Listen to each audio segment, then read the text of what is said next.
My toxic fiancé slept with my sister during his bachelor party and sold my photos online behind my back. So on wedding day, I burned everything down in the most badass way possible. I showed up to my own wedding in a black dress and combat boots and holding a mic instead of a bouquet. 3 years ago, I thought my boyfriend Brandon was the reason the sun came up. Now I realized he was just a cloud blocking it. I cooked, cleaned, stitched him scrapbooks, planned birthday surprises, and in return, he forgot mine. Gave me a Target gift card with $3.28 on it. Replaced I love you with, did you do the dishes? My family worshipped him. My sister Melanie called him dreamy. My mom said, give him time. Men take longer to mature. So I gave him time. I gave him everything. Then he proposed at a football tailgate, shirtless, slurring, holding a ring pop. His friends screamed, she said yes, before I ever opened my mouth. I wanted to walk then, but instead, his mother steamrolled me. She chose the date, the venue, the food, even my dress. A puff-sleeved tragedy I wasn't allowed to alter. I never saw invites for my own friends. We want a classy guest list, she told me, without blinking. And then Brandon, my loving fiancé, casually admitted over dinner that he'd been selling pictures of my feet and underwear on OnlyFans. We could use the extra cash, he shrugged, and they're just feet. I should have burned everything down that night, but my mom whispered, just talk to him after the honeymoon. And I realized this wasn't just a wedding, it was a stage, and I was going to burn it down in front of a live audience. The night before the big day, I found out Brandon slept with Melanie at his bachelor party. She confessed through tears, calling it a mistake. I didn't care. I didn't even flinch, because now I had my finale. So I walked down that aisle in black, not white. And when I reached the altar, I didn't take his hand. I took the mic. I wrote vows, I said, but not to marry this man. I wrote vows to myself, to never be silenced again. Murmurs rippled. My fiancé filmed me in the shower once and sent it to his friends. He sold my photos online, let his mom treat me like a rental car, and slept with my sister. And still, not one of you asked if I was okay. You just wanted a wedding. The silence was nuclear. I turned to Brandon. So no, I won't marry you. You don't deserve vows. You deserve consequences. I dropped the mic, literally. He stood there red-faced, fists clenched, until he lunged for the cake and smashed it into my hair, frosting sliding down my cheeks while his idiot friend filmed it all. Good luck finding someone who'll love you, he said. I wiped the icing off my mouth and said, oh, I already did. Me. Then I turned, walked out without looking back, drove home, and blocked every last one of them. That night I posted the video. Caption, didn't get married, got free instead. I woke up the next morning to a text from my friend coworker Marcus. Hope you're doing okay after last night. Let me know if you need anything. I smiled at my phone, a strange feeling after months of dread every time it buzzed. I typed back a quick thanks and got ready for work. At the office, my coworker Jen stopped by my desk with coffee. How are you holding up after last night's drama? Better than expected, I said, accepting the cup gratefully. Thanks for staying. Of course, that's what friends do. She hesitated. So, Marcus seems nice. I rolled my eyes. It's not like that. We barely know each other. I'm just saying, he was ready to throw hands with Brandon for you. That's kind of hot. I laughed, surprised by how normal it felt. Let's focus on me being a functional human being before adding dating to the mix. The day passed uneventfully until I checked my phone during lunch. 3 missed calls from my mother. I sighed and listened to her voicemail. Honey, please call me back. Melanie is devastated. She says you called the police on her? This has gone too far. We're family. We need to talk this through. I deleted it without calling back. My family had made their choice when they sided with Brandon, when they told me to just get through the wedding, when they prioritized appearances over my well-being. That evening, I scrolled through Instagram and froze. Melanie had posted a photo of her hand with an engagement ring, a real one, not a ring pop, with the caption, when you know, you know. Engaged, blessed. The comment section was filled with congratulations, including one from my mother. So happy for you both. Love wins. I threw my phone across the couch. Love wins? After what they did to me? The audacity was breathtaking. My fingers trembled as I picked up my phone to check for damage. The screen was intact, but my heart felt like it had cracked open all over again. The cushion where my phone had landed still held the indent of impact, a small crater that somehow matched the hollow feeling in my chest. The apartment felt suddenly too quiet, the walls too close. I walked to the window and pressed my forehead against the cool glass, watching the streetlights flicker on as dusk settled over the neighborhood. Cars passed below, carrying people home to families who presumably didn't betray each other. Before I could spiral further, my phone pinged with a text from Marcus. Free for dinner Friday? No pressure. Just thought it might be nice to talk without a police visit interrupting. I hesitated, then typed back, sure, but just as friends. Absolutely. Friends eat food together. It's a thing. I smiled despite myself. Friday came, and dinner with Marcus was surprisingly easy. He told me about his job as a graphic designer, his rescue dog named Pancake, and how he'd spent the last year renovating his grandfather's old house. Enough about me, he said eventually. How are you really doing with everything? I traced the rim of my water glass. Honestly, some days I'm angry, some days I'm relieved, and some days I just feel stupid for not seeing it sooner. You're not stupid, he said firmly. Manipulative people are good at what they do. The worst part is they're trying to rewrite history, like I'm the villain in their love story. I shook my head. They're engaged now. Did you know that? After everything, they're playing the happy couple. Marcus's expression darkened. That's messed up. I'm sorry. Don't be. It just confirms I made the right choice. When he walked me to my car, he didn't try to hug me or make a move. He just said, text me when you get home safe, okay? It was such a simple courtesy, but it nearly brought me to tears. The restaurant's soft lighting had hidden my watery eyes, but in the harsh fluorescence of the parking lot, I blinked rapidly to keep tears at bay. My car keys jangled in my shaking hands as I fumbled with the lock. The metal felt cold against my skin, grounding me in the moment. I slid into the driver's seat and sat there for a moment, breathing in the familiar scent of my car's pine air freshener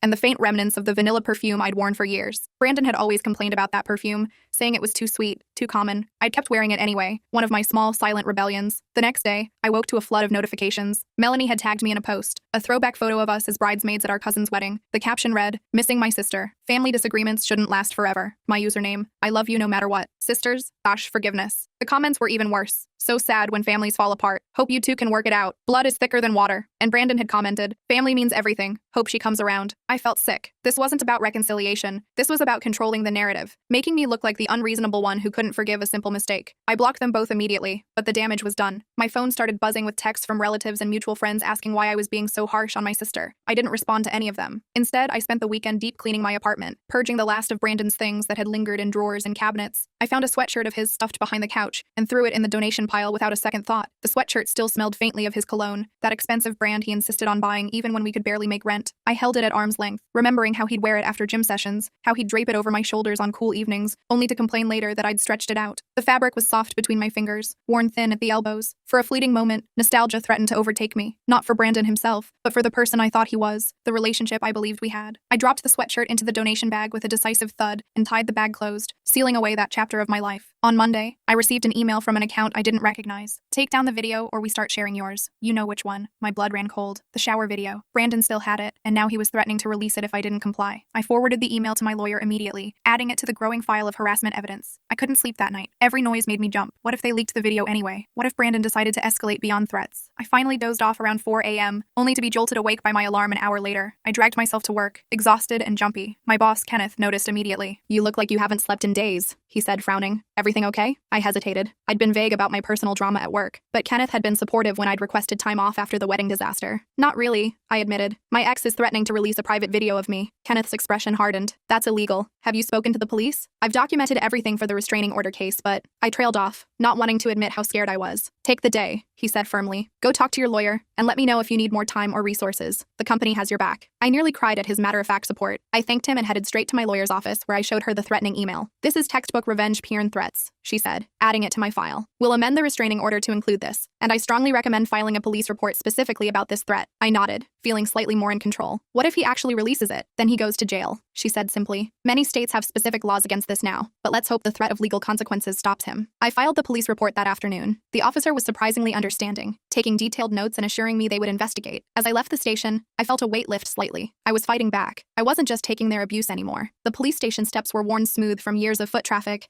and I paused at the bottom to take a deep breath of fresh air. The afternoon sun felt warm on my face after the sterile coolness of the station's interior. A slight breeze rustled the leaves of the maple trees lining the street, their shadows dancing on the sidewalk. For the first time in days, my shoulders relaxed slightly. The knot of tension between my shoulder blades loosened just enough to remind me it was there. I watched a mother walk by with a stroller, completely absorbed in her own world, and envied her ordinary day. My phone felt heavy in my pocket, a constant reminder of the threat hanging over me, but I resisted the urge to check it again. Instead, I walked to my car with deliberate steps, focusing on the sound of my shoes against the pavement, the distant hum of traffic, anything but the fear still lurking at the edges of my mind. That evening, Marcus texted to check in. I hadn't told him about the latest threat, but something in my brief responses must have tipped him off. "Bad day?" he asked. "The worst," I admitted. "Brandon's escalating. Want company? I can bring Pancake. He's an excellent therapy dog." The thought of sitting alone in my apartment with my fears was suddenly unbearable. Actually, yes, that would be nice. An hour later, Marcus arrived with his dog, a goofy-looking mutt with one floppy ear who immediately rolled over for belly rubs. I found myself laughing as Pancake wiggled across my living room floor. "See? Magic," Marcus said, setting down a bag. I also brought ice cream and terrible movies, scientifically proven remedies for bad days. We didn't talk about Brandon or Melanie. Instead, we watched a hilariously bad sci-fi movie while Pancake snored between us on the couch. It was the most normal I'd felt in months. "Thanks for this," I said as they were leaving. "I needed it." "Anytime," Marcus said, "and I mean that, day or night." The click of my door lock echoed in the sudden quiet after they left. The apartment felt different somehow. Still mine, but less like a fortress and more like a home again. The cushions on the couch still held the indentation where Marcus had sat, and a few of Pancake's golden hairs glinted on the dark fabric. I didn't brush them away immediately. Instead, I wrapped myself in the throw blanket that now smelled faintly of Marcus's cologne. Nothing like Brandon's. This was earthier, more subtle, and sat in the lingering warmth of good company. The movie's end credits were still rolling, casting a blue glow across my living room. I could still taste the chocolate ice cream, still feel the vibration of Pancake's contented snores against my leg. For the first time in weeks, the silence of my apartment didn't feel threatening. The next day, I received a notification that Melanie had tagged me in another post. Despite my better judgment, I checked it. It was a sonogram image with the caption, "The best surprise. Baby coming in 7 months." My username, "You're going to be an aunt. Pregnant, on blessed." I stared at my phone in disbelief. She was pregnant with Brandon's baby, and she was using it to try to manipulate me back into their lives? The comments were already pouring in. "This changes everything. Family needs to come together now. Nothing more important than being there for a new baby. Time to put aside differences for the little one. My mother had commented, "My first grandbaby, my username. We need to heal as a family now. This is bigger than any disagreement." I threw my phone down, hands shaking with rage. They were using an unborn child as a manipulation tactic, a child that was conceived while Brandon was still engaged to me. It was a new low, even for them. My stomach churned with a nauseating mix of anger and disbelief. The sonogram image burned in my mind, a grainy black and white blob that was supposed to erase all the hurt, all the betrayal. I paced my kitchen, the tile cold under my bare feet, trying to process this new manipulation. The refrigerator hummed in the background. A clock ticked somewhere, ordinary sounds in an increasingly extraordinary situation. I opened a cabinet, closed it, opened another, not even sure what I was looking for. My reflection caught in the microwave door showed flushed cheeks and wild eyes. I splashed cold water on my face at the sink, the shock of it bringing me back to myself. Water dripped from my chin onto my shirt as I gripped the counter edge, focusing on my breathing the way my therapist had taught me. In, out, in, out. The granite was cool and solid beneath my palms, anchoring me to reality. I took a deep breath and picked up my phone again. Instead of responding to the post, I took screenshots, then blocked my mother too. I was done with all of them. That afternoon, I received a text from an unknown number. "You really going to ignore your own niece-nephew? That's cold. Family should come first." It was Brandon. I blocked the number immediately and added the screenshot to my evidence file. 10 minutes later, another text from a different number. "You can't keep ignoring us. We're family now whether you like it or not." I blocked that one too. Then another, and another. They were creating new numbers to harass me. I finally turned my phone off completely, overwhelmed by the barrage. When I turned it back on the next morning, there were dozens of messages from unknown numbers, all with the same theme. I was selfish for not forgiving them. I needed to think of the baby. Family comes first. I changed my phone number that day. I gave the new number only to my boss, a few close friends, my lawyer, and Marcus. For the first time in weeks, my phone was silent. The peace lasted exactly 3 days. Then a coworker approached my desk, looking uncomfortable. There's someone here to see you," she said. "In the lobby. She says she's your sister." My stomach dropped. "Tell her I'm in a meeting." I did, but she's insisting. She says it's a family emergency. I sighed and headed to the lobby, anger building with each step. The walk to the lobby felt like a march to an execution. The fluorescent lights overhead buzzed faintly, casting harsh shadows that seemed to follow me down the corridor. My heels clicked against the polished floor, each step echoing in the quiet hallway. Coworkers glanced up as I passed, their curious eyes following my progress. I could feel sweat forming at the small of my back, my blouse sticking slightly to my skin despite the office's aggressive air conditioning. I smoothed my hair, straightened my shoulders, and tried to compose my face into something neutral. The glass doors to the lobby loomed ahead, and through them, I could see Melanie's silhouette, her hand resting protectively on her still flat stomach. My heart hammered against my ribs as I pushed the door open, the cool metal of the handle a final moment of delay before the confrontation. Melanie stood there in a flowy top that emphasized her still flat stomach, eyes wide with fake concern. "What are you doing here?" I demanded, keeping my voice low. "You changed your number," she said accusingly. "I had no way to reach you. That was the point. You need to leave. Not until you talk to me." She placed a hand on her stomach. "This changes things. You're going to be an aunt." "No, I'm not," I said flatly. "You and Brandon made your choices. I made mine. We're done." Her eyes filled with tears. "How can you be so cold? This is your niece or nephew, a baby you're using as a manipulation tool. It's disgusting, Melanie." "That's not true. We want you in our lives, in the baby's life. After what you did, after Brandon threatened to release private videos of me, after you both harassed me for weeks," I shook my head. "You don't want me in your lives. You want me to shut up and pretend everything's fine so you don't look bad." Her expression hardened. "Brandon was right. You're just bitter and jealous. I need you to leave now, or I'm calling security." "Fine." She thrust an envelope at me. "Mom and Dad wanted you to have this. It's an invitation to our engagement party. They're hoping you'll come and we can start healing as a family." I didn't take the envelope. "Goodbye, Melanie." She dropped it at my feet and left. I picked it up only to throw it in the trash on my way back to my desk. The envelope was cream-colored and heavy, expensive stationery that probably cost more than the Target gift card Brandon had given me for my birthday. Gold embossing caught the light as it arced through the air into the trash can,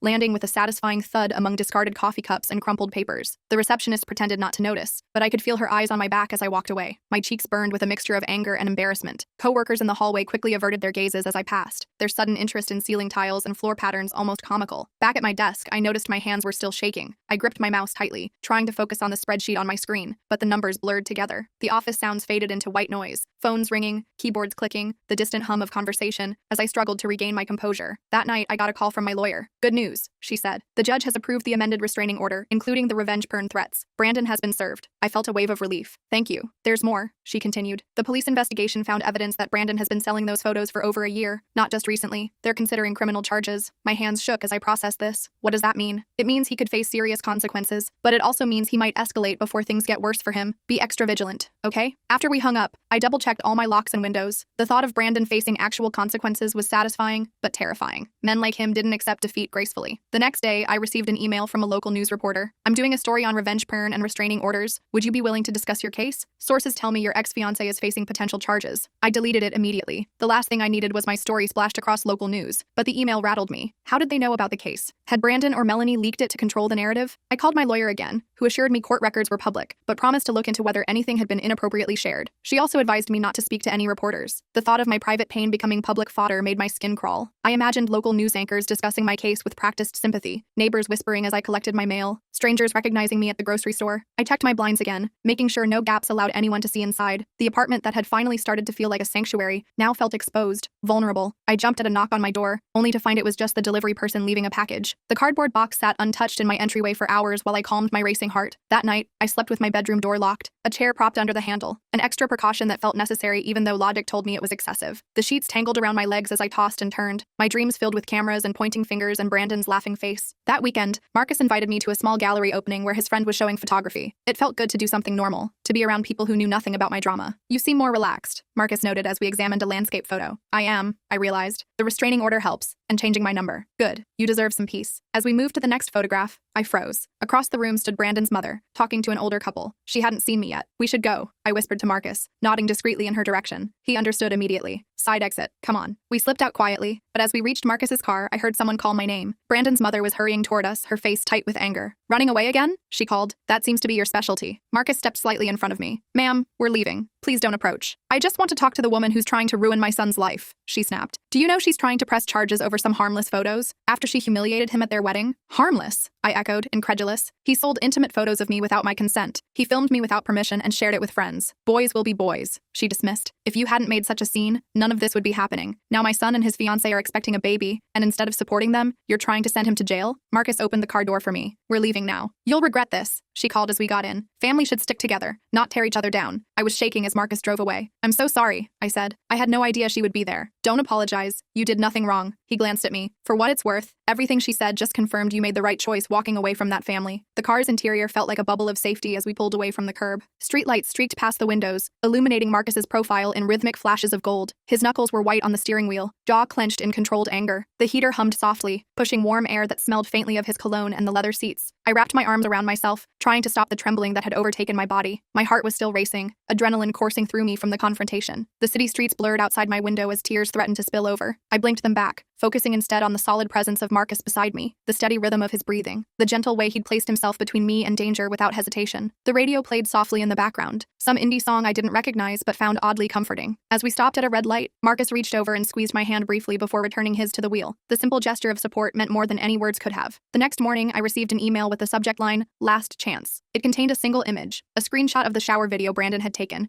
with my face clearly visible. Below it was a message: "Take down your video and drop everything by tomorrow, or this goes public. Your choice." I called my lawyer immediately, forwarding her the email with hands that wouldn't stop trembling. "This is direct evidence of criminal behavior," she said grimly. "I'm contacting the police right now. Do not respond to the email." An hour later, 2 officers were at my apartment taking a statement. They seemed to take the threat seriously, asking detailed questions about Brandon's past behavior and access to my personal information. "We'll try to trace the email," one officer said. "In the meantime, stay with someone if you can. These situations can escalate quickly." After they left, I called Marcus. "I hate to ask this, but could I stay at your place tonight? Or could you stay here? The police think I shouldn't be alone." "I'll be there in 30 minutes with Pancake," he said without hesitation. That night, as Marcus slept on my couch with Pancake curled at his feet, I stared at my ceiling, wondering how my life had become this. 3 months ago, I was planning a wedding. Now I was hiding in my own apartment, terrified my ex would release intimate videos of me. My phone buzzed with a text from an unknown number. "Check your email. Time's running out." I blocked the number and turned off my phone. Whatever happened tomorrow, I wasn't giving in to their threats. The ceiling above my bed had a hairline crack running from the light fixture to the corner, barely visible in the dim glow from the street lamp outside. I'd never noticed it before tonight. My eyes traced its jagged path again and again as sleep eluded me. The sheets felt too hot, then too cold. Every creak of the building settling made me tense. From the living room came the soft sounds of Marcus's steady breathing and Pancake's occasional doggy snores. The digital clock on my nightstand glowed 3:17 a.m., its red numbers casting a faint crimson hue on my water glass. My mouth was dry, but I couldn't bring myself to get up for a refill. Moving might break the fragile sense of safety I'd constructed. Instead, I curled onto my side, pulling the comforter up to my chin despite the warmth of the room. The pillow still smelled faintly of my shampoo, a lavender scent that usually helped me sleep. Tonight, not even that familiar comfort could quiet my racing thoughts. I tried the breathing exercises my therapist had taught me, in for 4, hold for 7, out for 8, but my lungs seemed to resist the pattern, catching on invisible snags of anxiety. The next day, my lawyer called with good news. The police traced the email, she said. It came from Brandon's IP address. They're getting a warrant now. Relief washed over me. So it's over? Not quite yet, but we're close. The police will contact you once they've executed the warrant. Later that day, I received a call from the police. They had executed the warrant and found the videos on Brandon's computer, along with evidence he'd been selling photos of other women too. He was in custody. What happens now? I asked. He'll be charged with revenge,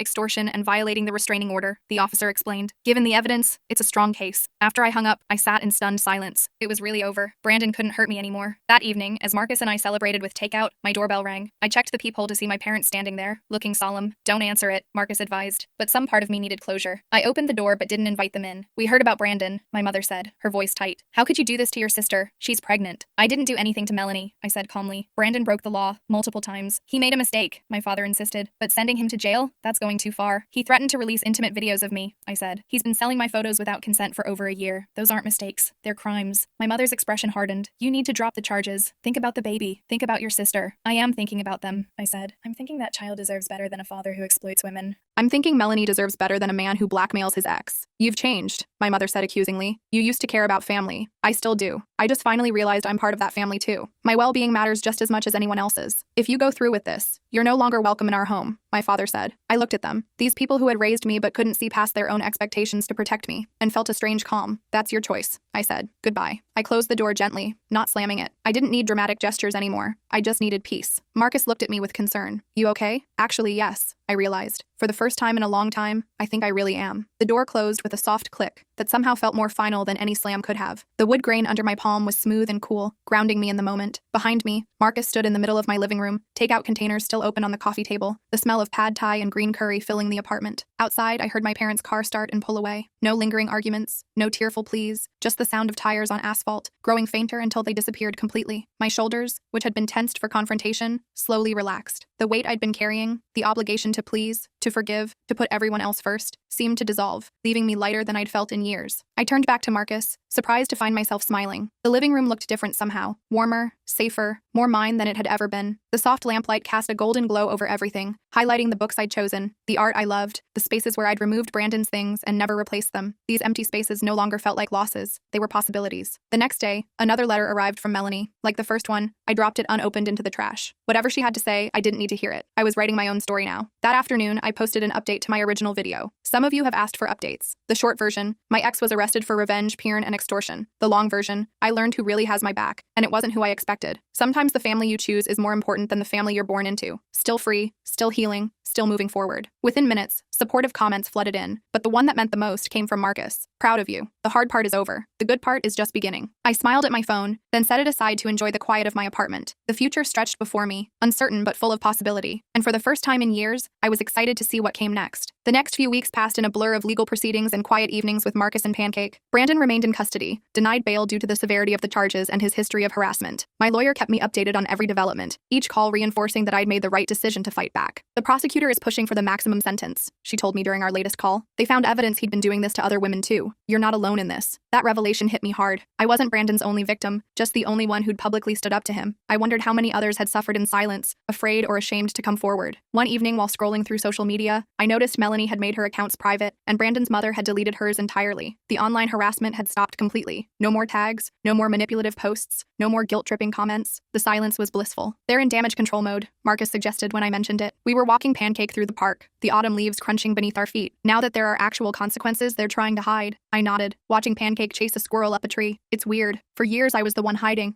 my feelings, hiding my unhappiness. Now they're the ones who can't face reality. Marcus squeezed my hand. Over the past weeks, our friendship had evolved into something more, though we were taking things painfully slow. Every time he asked permission before even holding my hand, I was reminded how different he was from Brandon. Have you thought about what you'll do after the trial? He asked. I hadn't. Not really. I'd been so focused on surviving each day that planning for the future seemed impossible. Maybe travel? I always wanted to see Europe, but Brandon said it was a waste of money. You should do it, Marcus said, though I'd miss our movie nights. I bumped his shoulder with mine. Maybe I'll send you postcards. The moment was interrupted by my phone ringing, an unknown number. My heart raced until I answered and heard a woman's unfamiliar voice. Is this the woman from the wedding video? The one who called out her fiancé? I almost hung up, but but something in her tone stopped me. Yes, that's me. My name is Delilah. First period. I think I'm one of the other women Brandon was selling photos of. The police contacted me. Her voice cracked. I just wanted to thank you for coming forward. I never would have had the courage. My throat tightened. You don't need to thank me. I do, she insisted. When I saw your video, I thought you were so brave. I wish I'd done the same when my ex was controlling me. We talked for nearly 20 minutes. Delilah had dated Brandon briefly in college before me. He'd taken intimate photos that she thought were private. She'd never known he'd kept them, let alone sold them. There are 5 of us so far, she told me. We're thinking of starting a support group. Would you want to join? For the first time, I realized my very public breakdown hadn't just freed me. It might have helped others too.